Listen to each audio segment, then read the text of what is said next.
Assalamualaikum warahmatullahi wabarakatuh. Baik anak-anak, pada bab sebelumnya kita telah mempelajari tentang corak kehidupan dan hasil-hasil budaya masa praaksara di Indonesia. Nah, hari ini kita akan mempelajari tentang pengaruh agama dan kebudayaan Hindu-Buddha di Indonesia. Materi yang akan kita pelajari adalah sejarah agama Hindu dan Buddha, serta teori masuknya agama dan kebudayaan Hindu-Buddha di Indonesia. Sejarah agama Hindu. Agama Hindu diperkirakan muncul di India antara tahun 3102 sebelum Masehi sampai 1500 sebelum Masehi. Agama Hindu tumbuh bersamaan dengan masuknya bangsa Arya, yaitu bangsa nomaden yang masuk ke India dari Asia Tengah melalui celah Tibet. Bangsa Arya merupakan bangsa pendatang yang mendesak bangsa Dravida yang merupakan penduduk asli India dan menguasai wilayah India. Kemudian terjadilah percampuran kebudayaan antara bangsa Arya dan bangsa Dravida yang menghasilkan kebudayaan baru, yaitu kebudayaan Hindu. Perkembangan agama Hindu di India dapat dibagi menjadi beberapa fase. Yang pertama, zaman Weda. Yang kedua, zaman Brahmana. Yang ketiga, zaman Upanishad. Dan yang terakhir, zaman Buddha. Zaman Weda terjadi sekitar tahun 1500 sebelum Masehi. Zaman ini dimulai ketika bangsa Arya berada di Punjab, lembah Sungai Sindhu, sekitar tahun 2500 sampai 1500 sebelum Masehi. Pada saat itu, bangsa Arya sudah memiliki peradaban yang tinggi, di mana mereka menyembah dewa-dewa seperti Dewa Agni, Dewa Varuna, Dewa Vayu, Dewa Indra, dan Dewa Siwa. Mereka memiliki dewa tertinggi yang dianggap sebagai dewa penguasa alam semesta, yaitu Trimurti, yang terdiri dari Dewa Brahma, yang merupakan dewa pencipta alam, yang kedua Dewa Wisnu, yaitu dewa pemelihara alam, dan yang ketiga Dewa Siwa yang merupakan dewa perusak alam. Pada zaman ini juga muncul kitab suci agama Hindu, yaitu Kitab Weda. Pada zaman Weda, masyarakat dibagi menjadi 4 kasta. Kasta yang pertama adalah kasta Brahmana, yang merupakan golongan ulama dan pendeta. Kasta yang kedua adalah kasta Ksatria, yang merupakan golongan raja, bangsawan, panglima, dan tentara. Yang ketiga adalah kasta Waisya. Kasta Waisya merupakan golongan dari pedagang. Dan terakhir adalah kasta Sudra yang merupakan golongan pelayan atau budak. Serta terdapat orang-orang yang dianggap di luar kasta, yaitu Pariya yang merupakan golongan pengemis dan gelandangan. Di samping merupakan gambar dari Trimurti yang terdiri dari Dewa Brahma, Dewa Wisnu, dan Dewa Siwa.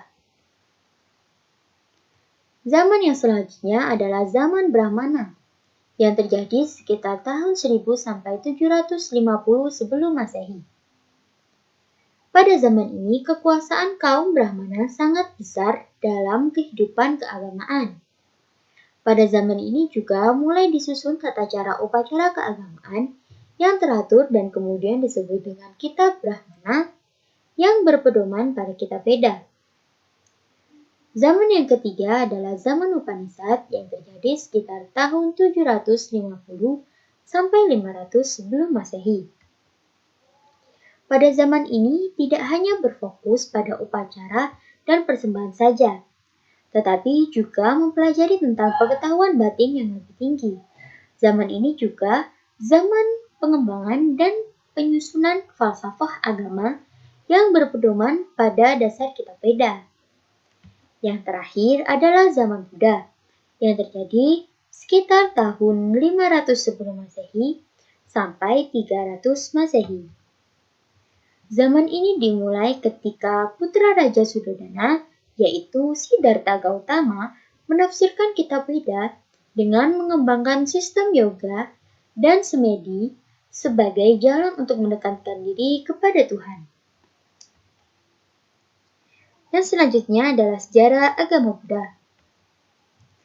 Agama Buddha merupakan perkembangan lebih lanjut dari agama Hindu.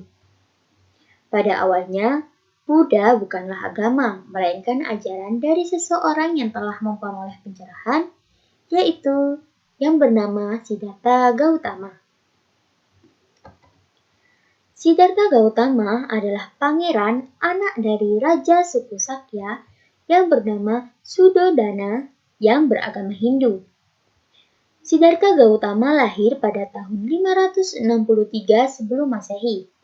Pada saat kelahirannya, para pendeta atau para pertapa meramalkan bahwa pangeran akan menjadi seorang Buddha atau seseorang yang memperoleh pencerahan dari Tuhan.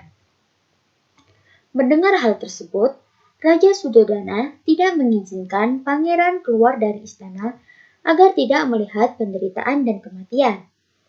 Namun, ketika pangeran berusia 29 tahun, ia keluar dari istana dan melihat penderitaan serta kematian secara langsung. Ketika melihat peristiwa tersebut, Siddhartha Gautama berpikir mengapa semua situasi tersebut dapat terjadi. Untuk mencari jawabannya, Siddhartha Gautama memutuskan untuk keluar dari istana dan berkelana sebagai seorang pertapa. Kemudian sampailah ia di kota yang bernama Kota Bodh Gaya dan beristirahat di bawah pohon Bodhi. Pada saat itu ketika bulan purnama, bulan Waisakha, Siddhartha Gautama memperoleh pencerahan dari Tuhan. Nah, setelah Siddhartha Gautama meninggal, para penganutnya menyebarkan ajarannya dan lahirlah agama Buddha dengan kitab sucinya yakni Tripitaka. Agama Buddha berkembang pesat di bawah Raja Asoka. Raja Asoka juga menyebarkan banyak pendeta Buddha ke seluruh wilayah kekuasaannya, bahkan sampai di luar wilayah kekuasaannya. Namun, pada tahun 78 Masehi, terjadi perpecahan di antara para penganut agama Buddha dan melahirkan dua aliran, yaitu aliran Buddha Mahayana dan Buddha Hinayana. Aliran Buddha Mahayana berkembang di Tiongkok, Korea, Taiwan, dan Jepang. Sedangkan aliran Buddha Hinayana berkembang di Indonesia, Thailand, Kamboja, Myanmar, dan Laos. Selanjutnya adalah teori masuknya agama dan kebudayaan Hindu dan Buddha di Indonesia. Yang pertama adalah teori Vaishya, yang kedua teori Ksatria, yang ketiga teori Brahmana, dan yang terakhir teori arus balik.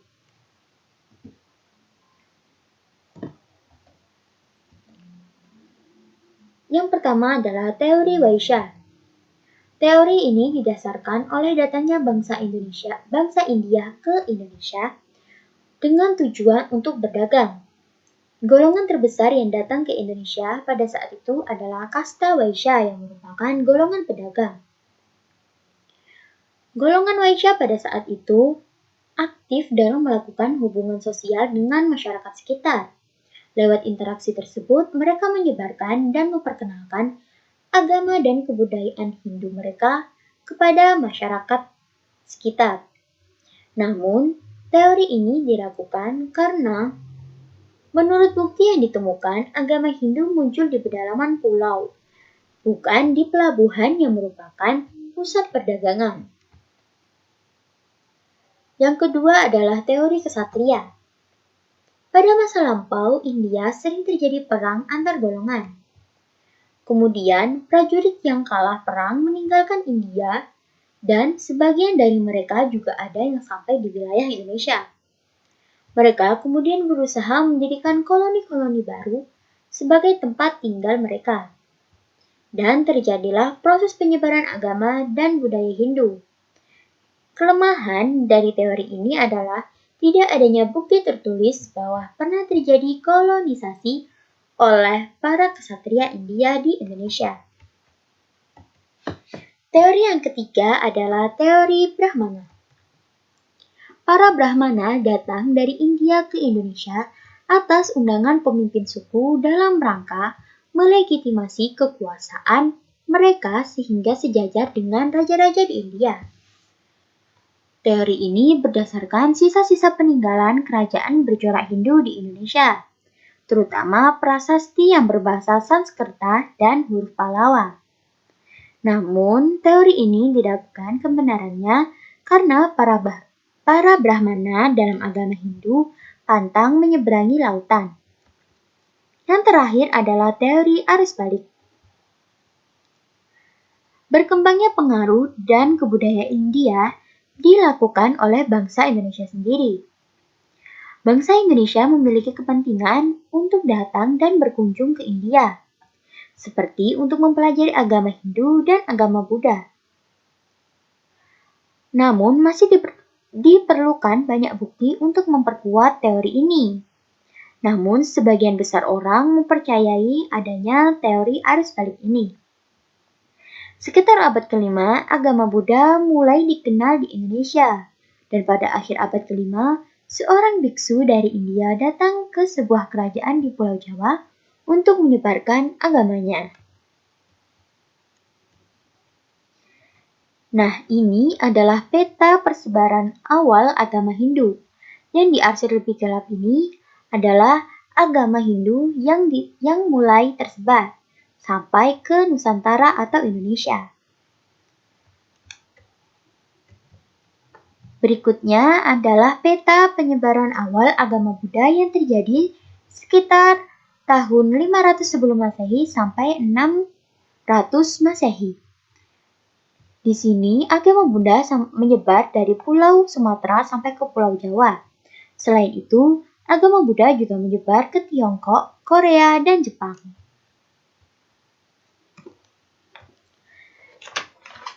Nah, jadi itu tadi adalah sejarah awal agama Hindu-Buddha dan teori masuknya agama dan kebudayaan Hindu-Buddha di Indonesia. Cukup sekian untuk materi hari ini.